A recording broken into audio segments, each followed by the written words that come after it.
Assalamualaikum warahmatullahi wabarakatuh. Izin kepada dosen pengampu mata kuliah Instrumentasi Sumber Daya Ikan, Ibu Dr. Yuni Kilawati SPI MSI, dan teman-teman M02. Di sini kami dari kelompok 10 akan mempresentasikan terkait analisis data, visualisasi, dan interpretasi untuk pengambilan keputusan. Adapun anggota kelompok kami yaitu saya sendiri, Eurika Dwita Anindya, dan rekan saya, Destri Alvia Rosa. Baik, masuk ke pendahuluan bahwasanya pengelolaan sumber daya perairan itu memerlukan informasi yang akurat dan juga sistematis untuk mendukung dari keberlanjutan ekosistem serta pemanfaatan sumber daya secara optimal. Informasi tersebut itu dapat diperoleh melalui proses analisis data dari berbagai parameter lingkungan perairan, kemudian disajikan dalam bentuk visualisasi agar lebih mudah dipahami dan juga diinterpretasikan. Analisis, visualisasi, dan juga interpretasi data ini memiliki peranan penting dalam mengidentifikasi kondisi perairan, mendeteksi permasalahan lingkungan, serta mendukung dari pengambilan keputusan yang efektif dan keberlanjutan dalam pengelolaan sumber daya perairan. Untuk itulah kami mengkaji materi visualisasi, analisis, dan juga interpretasi data ini. Baik, selanjutnya itu ada pengumpulan data menggunakan instrumen yang mana pengumpulan data ini merupakan tahap awal yang penting dalam analisis sumber daya ikan untuk mengetahui kondisi perairan dan juga dari keberadaan ikan. Data yang dikumpulkan menggunakan instrumen seperti echosonder, GPS, dan juga sensor kualitas air agar informasi yang diperoleh ini lebih akurat dan sistematis. Hasil pengukuran kemudian digunakan sebagai dasar analisis dan juga pengambilan keputusan dalam pengelolaan perairan. Echosonder sendiri ini berfungsi untuk mendeteksi keberadaan ikan, kedalaman, dan juga kondisi dasar perairan menggunakan gelombang akustik. GPS sendiri untuk menentukan titik koordinat lokasi pengamatan agar data dipetakan dengan tepat. Kemudian ada sensor kualitas air, itu berguna untuk mengukur parameter lingkungan seperti suhu, salinitas, pH, oksigen terlarut, dan juga kekeruhan. Kemudian untuk proses pengambilan datanya ini dapat dilakukan secara langsung di lapangan, kemudian dicatat secara sistematis untuk mempermudah dari analisisnya. Masuk pada pengolahan dan analisis data, di mana ini dilakukan untuk memperoleh informasi akurat mengenai kondisi oceanografi dan sumber daya ikan. Data dari CTD, ADCP, Echosonder, dan citra satelit terlebih dahulu dibersihkan melalui identifikasi kesalahan pengukuran, penghapusan outlier, dan filtrasi gangguan sinyal agar hasil analisis yang lebih akurat. Analisis ini dilakukan menggunakan perangkat lunak untuk memprediksi perubahan stok ikan serta menentukan daerah penangkapan ikan potensial berdasarkan parameter oceanografi seperti suhu permukaan laut dan klorofil A. Hasil pengolahan data ini divisualisasikan dalam bentuk grafik, peta spasial, dan dashboard interaktif. Baik, kemudian itu ada visualisasi data yang merupakan proses penyajian hasil pengolahan data ke dalam bentuk yang lebih sederhana dan juga mudah dipahami untuk mendukung analisis sumber daya ikan. Data yang ditampilkan itu bisa dalam bentuk tabel, grafik, diagram, dan juga peta untuk menggambarkan kondisi perairan, distribusi ikan, serta hubungan antar parameter lingkungan. Visualisasi ini membantu dari mengidentifikasi pola, tren perubahan lingkungan, dan juga mendukung dari pengambilan keputusan dalam pengelolaan sumber daya perairan. Tabel sendiri ini nantinya akan menyajikan data hasil pengamatan secara rinci untuk memudahkan pembacaan dan juga perbandingan data. Sedangkan untuk grafik dan diagram ini menunjukkan perubahan parameter lingkungan seperti suhu, salinitas, oksigen terlarut, serta pola distribusi ikan. Untuk peta distribusi ikan sendiri ini memanfaatkan data koordinat GPS untuk menunjukkan lokasi persebaran dan juga dari kepadatan ikan. Selanjutnya yaitu interpretasi data, di mana interpretasi data ini dilakukan untuk memahami hubungan antara kondisi lingkungan perairan dan keberadaan ikan berdasarkan hasil analisis yang telah diperoleh. Parameter oceanografi ini seperti suhu permukaan laut, salinitas, arus, dan konsentrasi klorofil A yang digunakan untuk menganalisis pola distribusi ikan di suatu wilayah perairan. Keberadaan ikan umumnya lebih banyak ditemukan pada daerah yang memiliki kondisi lingkungan yang sesuai, ketersediaan makanan yang tinggi, serta habitat yang mendukung pertumbuhan dan migrasi ikan. Pemanfaatan data akustik, citra satelit, dan hasil tangkapan nelayan juga membantu menentukan lokasi penangkapan ikan potensial secara lebih akurat. Analisis tren data dilakukan melalui pengamatan berkala untuk mengetahui perubahan kondisi perairan dan dinamika populasi ikan dari waktu ke waktu. Perubahan suhu permukaan laut dan peningkatan konsentrasi klorofil A dapat menunjukkan terjadinya fenomena upwelling yang mampu meningkatkan produktivitas perairan. Hasil interpretasi data ini menjadi dasar yang penting dalam mendukung pengelolaan sumber daya perikanan agar kegiatan penangkapan dapat dilakukan secara efektif dan berkelanjutan. Selanjutnya itu ada pengambilan keputusan yang mana pengambilan keputusan ini merupakan tahap akhir dalam analisis sumber daya ikan yang bertujuan untuk menentukan strategi pengelolaan berdasarkan hasil analisis dan interpretasi data sebelumnya. Keputusan sendiri dilakukan dengan mempertimbangkan distribusi ikan, kualitas perairan, dan juga kondisi lingkungan untuk mendukung dari pengelolaan sumber daya perairan yang berkelanjutan. Untuk dasar pengambilan keputusan sendiri, itu dari hasil analisis data distribusi ikan, kualitas air, dan juga kondisi lingkungan perairan. Kemudian ada juga penentuan dari fishing ground, itu biasanya dilakukan menggunakan data ekosonder, GPS, dan juga parameter lingkungan untuk menentukan lokasi penangkapan ikan yang potensial. Kemudian ada pun parameter yang biasanya dapat digunakan untuk pendukung, itu ada suhu, salinitas, oksigen terlarut, dan juga kepadatan ikan yang digunakan untuk menentukan habitat yang sesuai. Dengan pengambilan keputusan yang tepat ini nantinya dapat meningkatkan dari efisiensi penangkapan ikan, mengurangi biaya operasional nelayan, serta mendukung dari keberlanjutan sumber daya ikan. Baik, masuk ke studi kasus 1, kelompok kami menggunakan jurnal yang berjudul Penentuan Daerah Potensial Penangkapan Ikan Pelagis menggunakan citra klorofil A dan suhu permukaan laut dengan aquamodis oleh Sitorus et al. 2022. Masuk pada latar belakang pada studi kasus yang pertama, yaitu Indonesia memiliki potensi sumber daya ikan pelagis yang besar, namun pemanfaatannya masih belum optimal karena penentuan lokasi penangkapan ikan umumnya masih berdasarkan pengalaman nelayan. Keberadaan ikan dipengaruhi oleh faktor oceanografi seperti suhu permukaan laut dan konsentrasi klorofil A yang berkaitan dengan kesuburan perairan serta ketersediaan makanan alami bagi ikan. Pemanfaatan teknologi penginderaan jauh melalui citra satelit aquamodis membantu memantau kondisi perairan secara lebih cepat dan luas sehingga dapat digunakan untuk menentukan daerah penangkapan ikan pelagis potensial secara lebih efektif dan efisien. Kemudian ada metode penelitian pada studi case 1 itu untuk penentuan titik koordinat lokasi penangkapan ikan itu menggunakan GPS agar posisi pengamatan dapat diketahui secara akurat. Kemudian untuk pengambilan data klorofil A dan SPL itu menggunakan citra satelit aquamodis untuk menggambarkan kondisi oceanografi perairan. Kemudian pengumpulan data hasil tangkapan ini dilakukan melalui wawancara nelayan dan juga dari data pelabuhan perikanan sebagai pendukung analisis. Kemudian untuk pengolahan citra satelit itu menggunakan perangkat lunak SIDAS 753 karena mampu melakukan analisis dan juga pemrosesan data oceanografis. Kemudian ada proses cropping citra itu dilakukan untuk menyesuaikan area analisis dengan wilayah pengamatan di WPP 716. Kemudian analisis data koordinat, klorofil A, SPL, dan juga hasil tangkapan ikan itu dilakukan agar mengetahui dari hubungan kondisi lingkungan dengan juga keberadaan dari ikannya.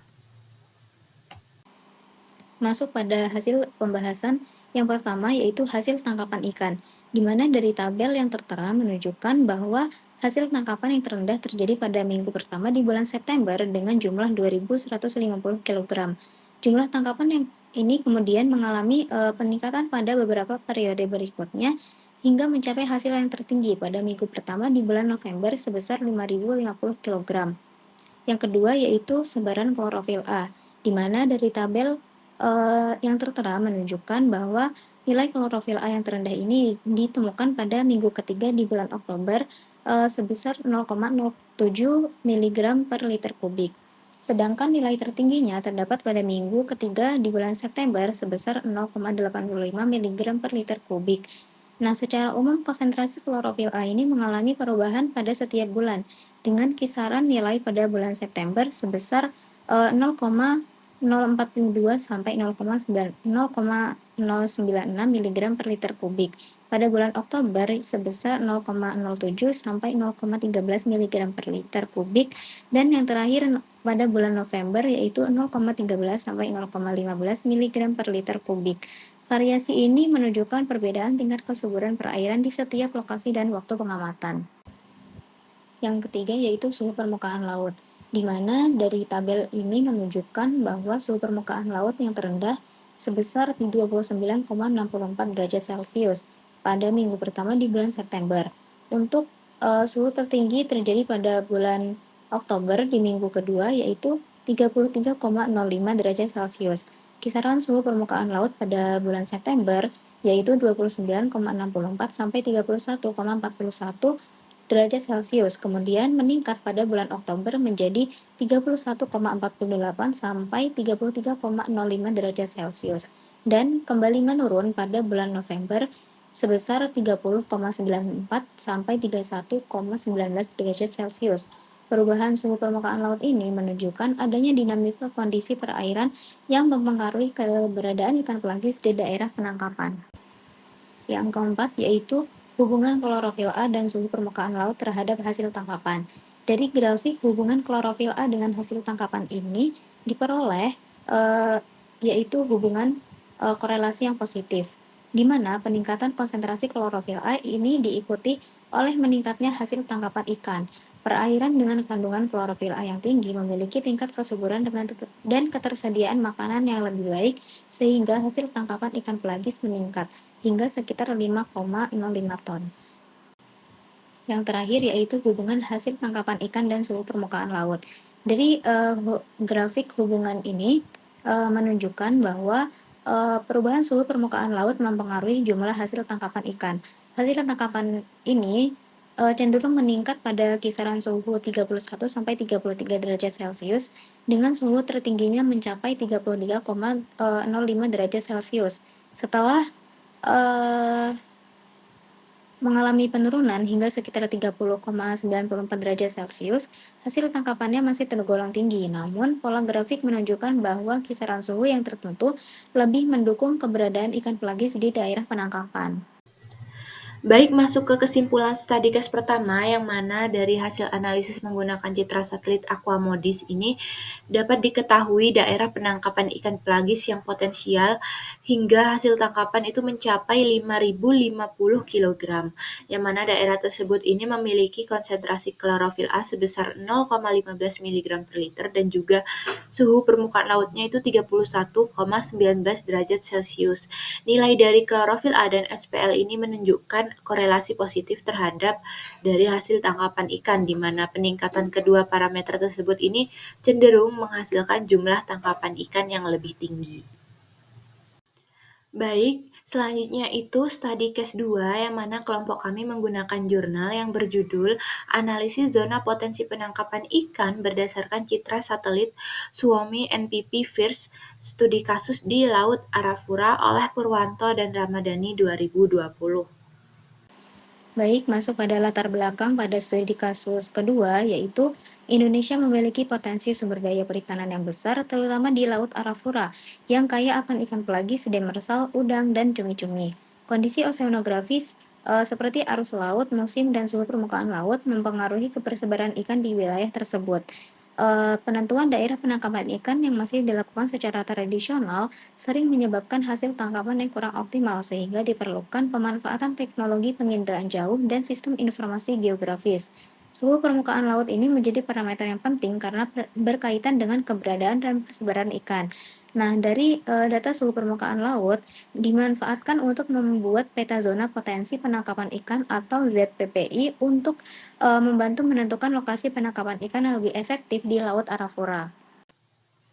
Baik, selanjutnya itu ke metode penelitian dari studi case 2, yang mana metode yang digunakan itu berupa analisis deskriptif berbasis penginderaan jauh untuk menentukan zona potensi penangkapan ikan di Laut Arafura menggunakan citra satelit Xiaomi NPP First Level 3. Data suhu permukaan laut atau SPL ini diperoleh dari sensor FIRST yang memiliki resolusi spasial tinggi sehingga mampu menggambarkan dari kondisi oseanografi perairan secara lebih detail dan juga akurat.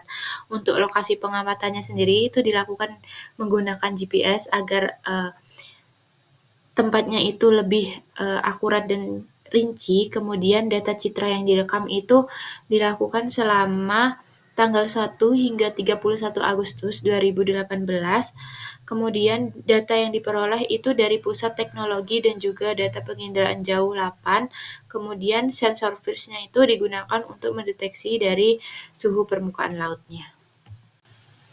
Baik, selanjutnya untuk pengolahan data SPL sendiri itu dilakukan dengan menggunakan metode regresi statistik nonlinear multi-channel SST berdasarkan algoritma Walton, yang mana metode tersebut ini menggunakan suhu kecerahan dari kanal inframerah thermal FIRS untuk menghitung SPL siang dan juga malam hari. Untuk rumusnya sendiri ada pada slide.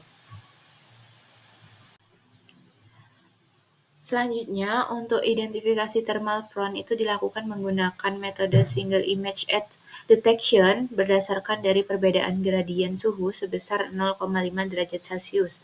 Hasil pengolahan data ini menghasilkan titik koordinat harian zona potensi penangkapan ikan yang kemudian dikelompokkan berdasarkan dari tingkat kerapatan titik ikan.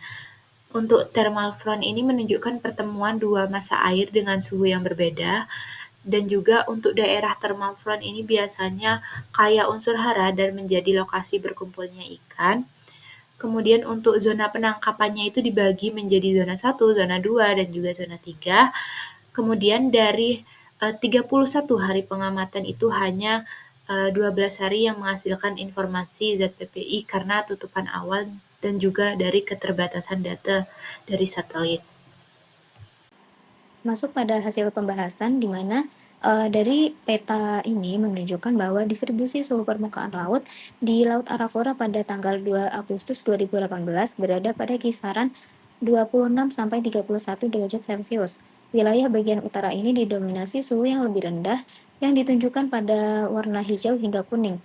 Pada bagian selatan memiliki suhu lebih tinggi yang ditunjukkan oleh warna oranye. Perbedaan suhu tersebut dipengaruhi oleh musim timur, pergerakan angin muson, arus laut, dan distribusi massa air di perairan Laut Arafura. Suhu permukaan laut ini penting dalam perikanan untuk mendeteksi daerah front, yaitu pertemuan massa air berbeda suhu yang menjadi lokasi berkumpulnya ikan. Daerah ini kaya nutrien sehingga berpotensi sebagai feeding ground ikan pelagis dan zona penangkapan potensial. Pada penelitian ini, deteksi front menggunakan gradien suhu 0,5 derajat Celcius dengan rata-rata front sebesar 1,90 km. Masuk pada peta yang kedua, yaitu di mana hasil identifikasi zona potensi penangkapan ikan di Laut Arafura ini menghasilkan total 31 hari pengolahan data suhu permukaan laut dan hanya sekitar 12 hari yang berhasil menghasilkan informasi ZPPI, yaitu pada tanggal 1, 2, 3, 8, 9, 10, 13, 17, 19, 24, 28, dan 31 Agustus 2018. Keterbatasan tersebut disebabkan oleh tutupan awan, satelit yang tidak melintasi lokasi penelitian, dan data suhu permukaan laut yang tidak terekam, serta tidak ditemukannya fenomena thermal front pada beberapa hari pengamatan. Baik, masuk pada hasil pembahasan yang ketiga, di mana dari peta tersebut menunjukkan bahwa hasil pengolahan data zona potensi penangkapan ikan selama 1 bulan menunjukkan bahwa wilayah tersebut memiliki potensi perikanan yang tinggi. Sumber daya ikan ini terdiri atas ikan pelagis besar, ikan pelagis kecil, ikan demersal, ikan karang, dan udang. Jenis ikan pelagis besar ini banyak ditemukan yaitu hiu, tenggiri, tongkol, cakalang, dan tuna. Keberadaan ikan sangat dipengaruhi oleh kondisi lingkungan perairan terutama suhu permukaan laut dan kedalaman perairan yang mempengaruhi pola migrasi serta persebaran ikan. Ikan pelagis seperti tuna memiliki swimming layer yang dipengaruhi oleh kondisi suhu air. Nilai suhu permukaan laut di Laut Arafura ini berkisar antara 26,68 derajat Celcius hingga 31,79 derajat Celcius, sehingga suhu ini masih tergolong sesuai dengan kondisi lingkungan yang disukai pada ikan tuna. Yang keempat yaitu dari peta tersebut menunjukkan bahwa 3 kelompok zonasi yang dapat digunakan untuk mendukung penentuan daerah penangkapan ikan dalam jangka waktu yang lebih lama. Pengelompokan zonasi dilakukan berdasarkan akumulasi data ZPPI harian selama bulan Agustus 2018 serta kedekatan antar titik lokasi penangkapan ikan. Pada zona 1 menunjukkan tingkat kerapatan titik ikan paling tinggi sehingga diperkirakan memiliki potensi kerumunan ikan yang lebih besar dibanding wilayah lainnya. Pada zona 2 dan zona 3 memiliki tingkat kerapatan yang lebih rendah, sehingga potensi keberadaan ikan di wilayah tersebut relatif lebih sedikit dibanding pada zona 1. Dan yang terakhir yaitu berdasarkan tabel informasi zona potensi penangkapan ikan yang sudah dikelompokkan ke dalam zonasi ini menunjukkan bahwa pada zona 1 meliputi informasi ZPPI harian pada tanggal 2, 8, 10, 24, dan 31 Agustus 2018. Pada zona 2 terdiri dari informasi ZPPI harian tanggal 8, 10, 13, 17, dan 28 Agustus 2018. Sedangkan pada zona ketiga yaitu pada tanggal 9, 10, 13, 17, 19, dan 31 pada bulan Agustus 2018. Nah, pada zona 1 ini memiliki jumlah informasi ZPPI yang paling tinggi, yaitu sebanyak 15 titik, sedangkan untuk zona 2 dan zona 3 masing-masing memiliki jumlah informasi ZPPI yang lebih rendah sebanyak 8 titik dan 11 titik. Baik, selanjutnya itu masuk ke kesimpulan studi case 2 yang mana penggunaan citra satelit ini efektif dalam memetakan zona potensi penangkapan ikan di Laut Arafura berdasarkan dari SPL dengan kisaran 26,68 derajat Celcius sampai 31,79 derajat Celcius. Hasil pengolahan data ini menghasilkan sekitar 70 titik ZPPI yang tersebar di wilayah selatan Laut Arafura dan juga dikelompokkan menjadi zona 1, zona 2, dan zona 3. Zona 1 ini memiliki jumlah titik terbanyak sehingga diperkirakan menjadi daerah dengan potensi keberadaan ikan yang paling tinggi. Baik, masuk pada kesimpulan, yaitu yang pertama, pengumpulan data sumber daya ikan dilakukan menggunakan instrumen seperti ecosounder, GPS, sensor kualitas air, dan citra satelit untuk memperoleh data kondisi perairan dan distribusi ikan secara akurat.